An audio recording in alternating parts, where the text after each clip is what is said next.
Alors c'est vrai que ça semble être une gageure de travailler pendant 1 an sur une affaire aussi importante à 360 journalistes autour de la planète sans que rien ne fuite jamais. Ça nécessite d'abord une discipline. La discipline, c'est de garder le secret. Ça veut dire que nos proches, y compris dans nos propres familles, n'ont pas su pendant 1 an sur quoi nous étions en train de travailler. Et puis, ça nécessite un certain nombre de moyens. Ces moyens, c'est une plateforme sécurisée sur laquelle on communique, qui est une espèce de Facebook, en fait, mais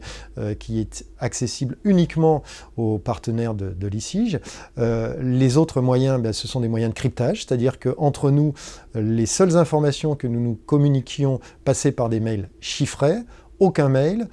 jamais nous n'évoquions cette opération au téléphone, jamais par SMS, pour qu'il n'y ait aucune interception possible. Et ça allait très loin, c'est-à-dire que lorsque, à un moment donné, nous étions 130 journalistes à nous réunir à Munich pour parler justement du projet Paradise Papers, il y avait même des éléments de langage qui nous étaient donnés pour que, si jamais le chauffeur de taxi, qui se rend compte qu'il emmène beaucoup de clients au même endroit, qui était le journal allemand, le Süddeutsche Zeitung en l'occurrence en mars 2017, nous pose des questions, eh bien on devait répondre qu'effectivement on allait à une réunion de l'ICIJ, du consortium de journalistes internationaux, parce qu'il était en train de réfléchir à une refonte de ses statuts, et il était en train de se réformer. On nous demandait également de veiller à ce qu'on fasse une manipulation sur nos ordinateurs pour faire disparaître les adresses internet des sites que nous consultions, parce que lors de cette réunion, il y avait beaucoup de gens avec des ordinateurs, il y avait beaucoup de caméras aussi qui anticipaient la diffusion des Paradise Papers et donc qui préparaient en amont des images, et il est hors de question qu'évidemment à l'écran on puisse voir quelque adresse internet qui puisse révéler quoi que ce soit